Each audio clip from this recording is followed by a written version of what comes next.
I slept and dreamt that life was joy. I awoke and saw that life was service. I acted, and behold, service was joy.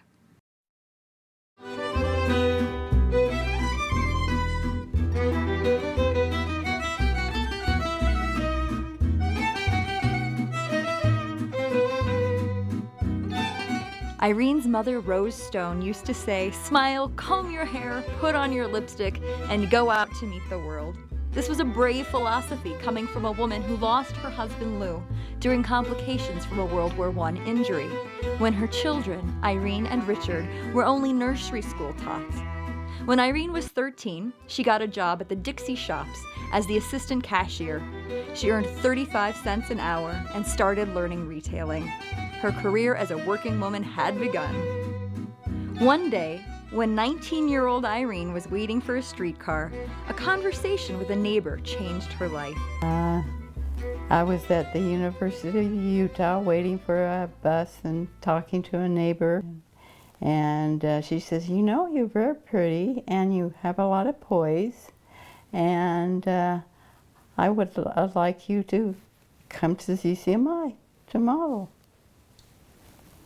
And after I picked myself up from the sidewalk, I thought, wow, that's great. I'd be happy to do that.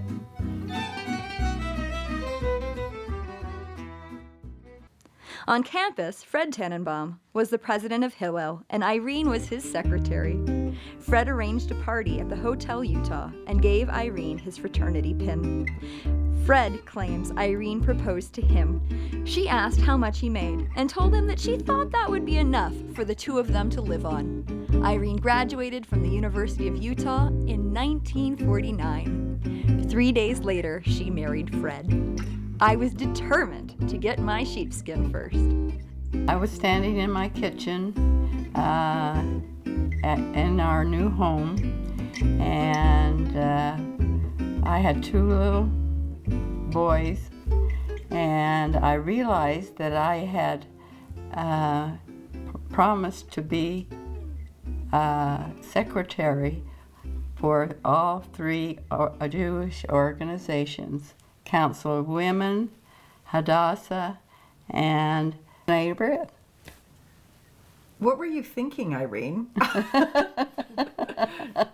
I guess I couldn't say no.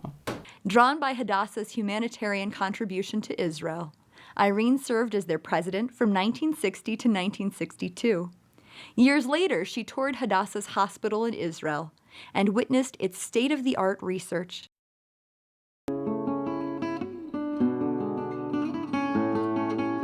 It was a shock to me that I, at the young age of 47, I had breast cancer. And at that time, the research wasn't as great as it is today. Believe it or not, Irene returned to modeling just 2 weeks after her surgery. This led to her involvement with the Susan B. Komen Walks and Races and Renato Saltz's retreats for his foundation, Image Reborn. She had never been comfortable with public speaking, but this was important. I recall the evening. She got up in front of this crowd of 400 people, and really, to me at that moment, you showed the strength and courage of somebody who, lived a wonderful life after breast cancer. Both of her sons left for college, Larry to Arizona State and Marty off to Harvard.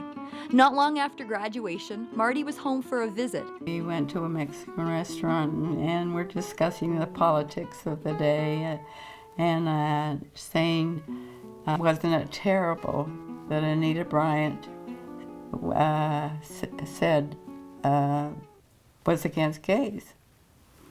And Marty looked at me and said, "Mom, I'm gay."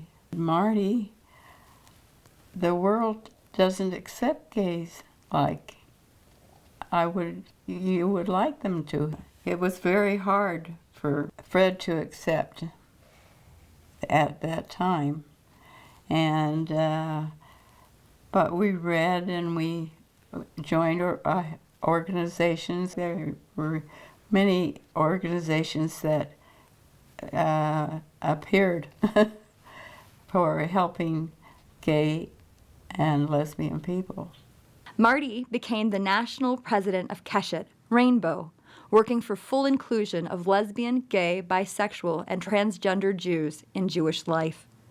After Fred's death, Irene attended Keshet's annual fundraiser and sat with Congressman Barney Frank. The thing that I so respect about Irene in so many ways is they came together to make a family gift. And so rather than just sending a check, Irene got on a plane and wanted to physically be there to support Marty and Alex. There were not a lot of parents of children, particularly silver-haired, in the audience, and it was a very powerful statement.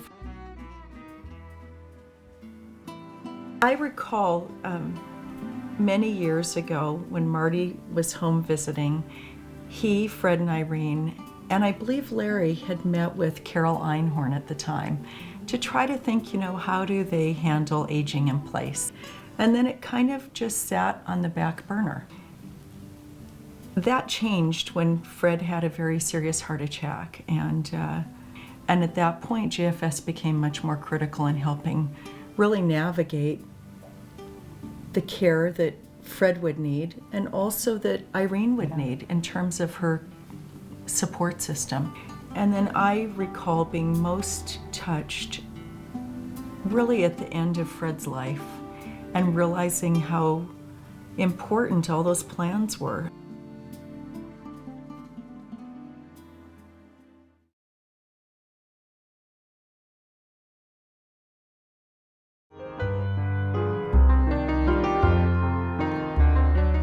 This is one of the most caring, compassionate women that I have ever had the honor of knowing. Joanne's mother, Naveen Findling Spitzer, was a wise and compassionate person. Naveen was an active member of the Jewish Relief Society, later known as JFS, an organization managed from the home of Mrs. Ethel Zucker.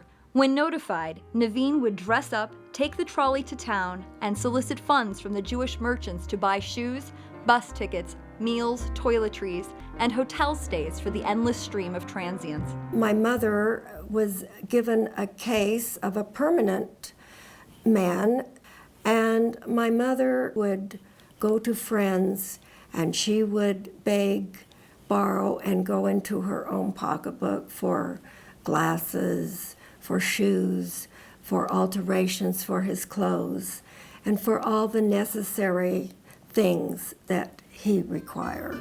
Joanne was fortunate to have had teachers who taught her to share and to know that learning is limitless. She received a scholarship to Mills College to study art. However, in 1951, she left school to marry Dick McGillis, 12 years her senior. Immediately following her honeymoon, she plunged into organizational and community service. Shortly before the 1967 Six-Day War in Israel, Joanne chaired the Women's Division campaign of United Jewish Appeal and rescued an afternoon fundraising event from an ineffective solicitation speaker. I had just heard on the Academy Award presentation the song Born Free, and I used that to recall the fact that some people are born free, certainly other people are not.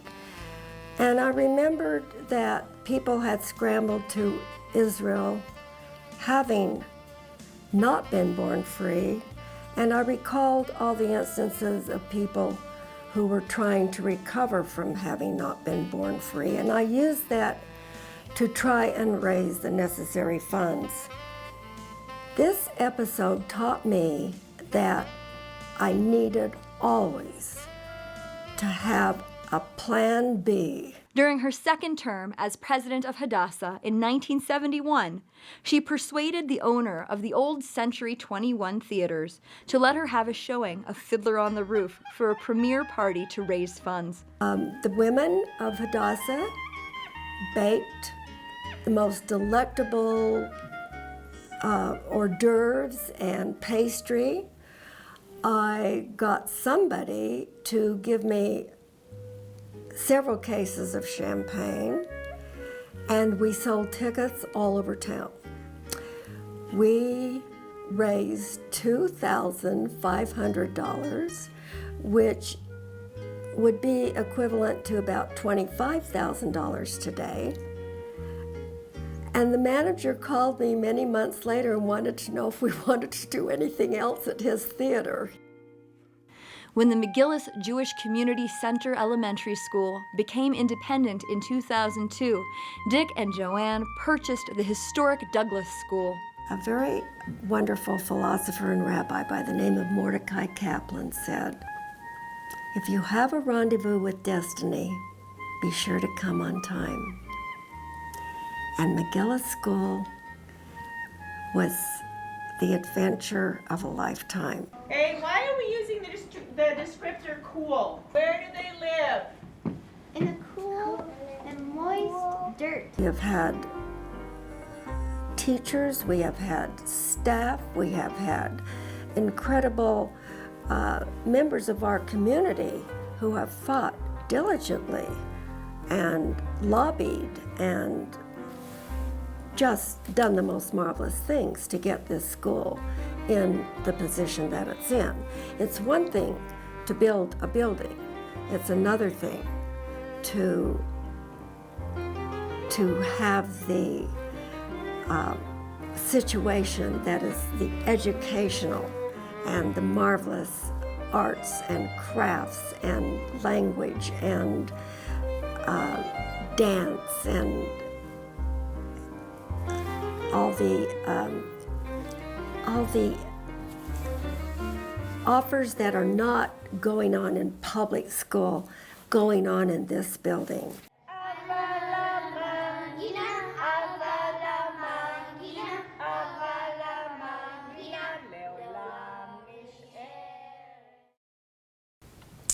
Our grandfather, Arthur Frank, I thought I was the favorite one. You said you were the favorite one. Well, I was the favorite. There's no question about that.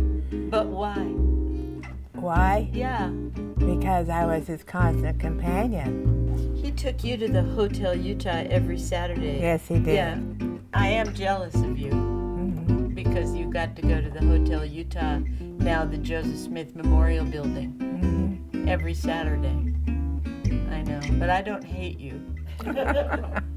I grew up with a family who were always caring about others. And I think I learned that from my mother. I became very interested in all the things my mother was doing.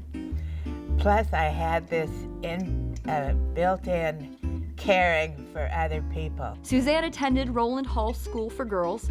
When she was 12 years old, Evelyn Rosenblatt, who was like a mother to her, took her to the neighborhood house. I was so excited because I loved being with children, but I had never had the opportunity of working with children who didn't have everything that I had. And I wanted to spend as much time as I could in order to make their lives better. After attending Mount Vernon Junior College in Washington, D.C., she transferred to the University of California, Berkeley to study early childhood education. During her senior year, on August 12, 1952, she married Larry Goldsmith.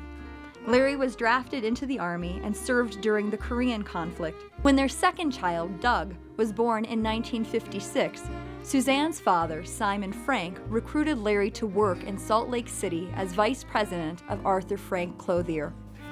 Do you remember when you came back? Yeah. And you and I decided that the JCC should have an accredited nursery school? Yeah, well, you decided that and I joined you. We were founders. Yes. Founders of the nursery school, preschool, the Jewish Community Center. We should have a big plaque up there, actually, now that I think about it. Our nursery school needed to be more child-centered and education-centered. Do you recall that? Now they're also learning Jewish things, which I think is great. We both felt very strongly it wasn't just playing, hippity-hop, that's for sure. Actually, I want to be a police officer. I'm going to put out forest fires. It was a brand new thing. And so I think that we'll get a little credit for that, for changing the whole curriculum. Do you remember when I used to say the reason we did such a good job is because we were such good parents?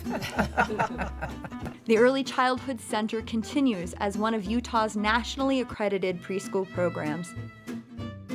In the 60s, Suzanne helped to organize Head Start. She volunteered at the Holy Cross Hospital and eventually assumed the position Assistant Administrator for Patient and Public Relations. Since 1980, Salt Lake City's homeless crisis has consumed most of Suzanne's volunteer efforts. The road home started. We started talking about it at the board meetings. And I don't remember how the name came up because we all sat and argued about it for a while. But we all felt very strongly about having a place for others who don't have any place to go. People thought I was crazy. You are. Yeah, to go sit in the park and talk to strangers. I said, a stranger is just a person. I want to know what they would like us as a community to do. And they all finally agreed, but what they really wanted was independence to get jobs. I mean, I remember this one man very, very well, and he said to me, how can I get a job when I never went to school? I said, you talk, don't you? Yeah. I said, can you spell? Yeah. You don't want that kind of a job. You want a people job. And I'll get you a people job. You can work in the kitchen, you can work in the dormitory, you can work any place you want to in the road home. He thought he died and gone to heaven.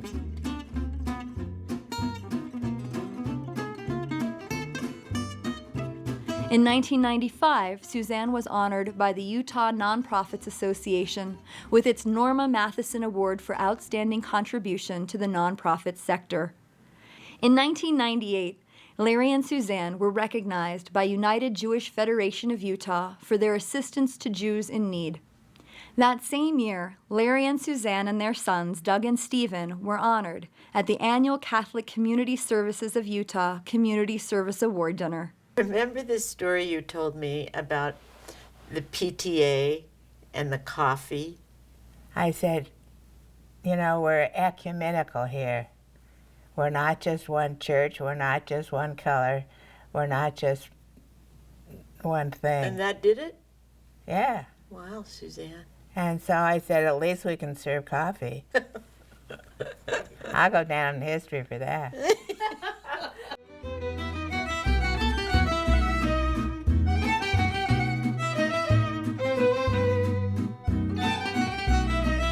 Irene always knows the right thing to do, whether it's to help or benefit an individual or children or the community.